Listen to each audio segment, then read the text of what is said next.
நீதிமொழிகள் 27ஆம் அதிகாரம். நாளைய தினத்தை குறித்து பெருமை பாராட்டாதே, ஒரு நாள் பிறப்பிப்பதை அறியாயே. உன் வாய் அல்ல புறத்தியானே உன்னை புகழட்டும், உன் உதடு அல்ல அந்நியனே உன்னை புகழட்டும். கல் கனமும் மணல் பாரவுமாய் இருக்கும், மூடனுடைய கோபமோ இவ்விரண்டிலும் பாரமாம். உக்கிரம் கொடுமையுள்ளது, கோபம் நிஷ்டூரம் உள்ளது. கொடுமையோ வென்றால் அதற்கு முன்னிற்கத்தக்கவன் யார்? மறைவான சிநேகத்தை பார்க்கிலும் வெளிப்படையான கடிந்து கொள்ளுதல் நல்லது. சிநேகிதன் அடிக்கும் அடிகள் உண்மையானவைகள், சத்ரு இரு முத்தங்களோ வஞ்சனையுள்ளவைகள். திருப்தி அடைந்தவன் தேன்கூட்டையும் மிதிப்பான், பசியுள்ளவனுக்கோ கசப்பான பதார்த்தங்களும் தித்திப்பாய் இருக்கும். தன் கூட்டை விட்டு அலைகிற குருவி எப்படி இருக்கிறதோ அப்படியே தன் ஸ்தானத்தை விட்டு அலைகிற மனுஷனும் இருக்கிறான். பரிமள தைலமும் சுகந்த தூபமும் இருதயத்தை களிப்பாக்குவது போல ஒருவனுடைய சிநேகிதன் உட்கருத்தான ஆலோசனையினால் பாராட்டும் இன்பமானது களிப்பாக்கும்.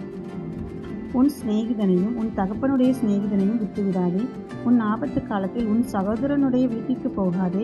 தூரத்திலுள்ள சகோதரனிலும் சமீபத்திலுள்ள அயலானே வாசி. என் மகனே, என்னை நிந்திக்கிறவனுக்கு நான் உத்தரவு கொடுக்கத்தக்கதாக நீ ஞானவானாகி என் இருதயத்தை சந்தோஷப்படுத்து. விவேகி ஆபத்தை கண்டு மறைந்து கொள்கிறான், பேதைகளோ நெடுக போய் தண்டிக்கப்படுகிறார்கள். அந்நியனுக்காக பிணைப்படுகிறவனுடைய வஸ்திரத்தை எடுத்துக்கொள், அந்நிய ஸ்திரீக்காக ஈடு வாங்கிக்கொள். ஒருவன் அதிகாலையிலே எழுந்து உரத்த சத்தத்தோടെ தன் சிநேகிதனுக்கு சொல்லும் ஆசீர்வாதம் சாபமாக எண்ணப்படும்.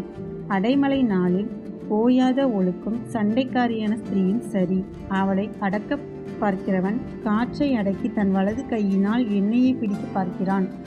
இரும்பை இரும்பு கருக்கிடும், அப்படியே மனுஷனும் தன் சிநேகிதனுடைய முகத்தை கருக்கிடுகிறான். அத்தி மரத்தை காக்கிறவன் அதன் கனியை புசிப்பான், தன் எஜமானை காக்கிறவன் கனமடைவான். தண்ணீரின் முகத்துக்கு முகம் ஒத்தி இருக்குமா போ, மனுஷரின் இருதயத்திற்கு இருதயம் ஒத்தி இருக்கும். பாதாளமும் அழிவும் திருப்தியாகிறதில்லை, அதுபோல மனுஷனுடைய கண்களும் திருப்தியாகிறதில்லை. வெள்ளிக்கு குகையும் பொன்னுக்கு புடமும் சோதனை, மனுஷனுக்கு அவனுக்கு உண்டாகும் புகழ்ச்சியே சோதனை.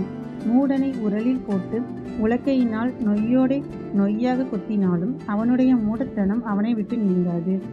உன் ஆடுகளின் நிலைமையை நன்றாய் அறிந்து கொள், உன் மந்தைகளின் மேல் கவனமாயிரு. செல்வம் என்றைக்கும் நிலையாது, வீரம் தலைமுறை தலைமுறை தோறும் நிலை நிற்குமோ? உன் புல் முளைக்கும், பச்சிலைகள் தோன்றும், மலைப்பூண்டுகள் சேர்க்கப்படும். ஆட்டுக்குட்டிகள் உனக்கு வஸ்திரத்தையும் கடாக்கள் வயல் வாங்கத்தக்க கிரயத்தையும் கொடுக்கும். வெள்ளாட்டுப்பால் உன் ஆகாரத்துக்கும் உன் வீட்டாரின் ஆகாரத்துக்கும் உன் வேலைக்காரிகளின் பிழைப்புக்கும் போதுமானபடி இருக்கும். ஆமேன்.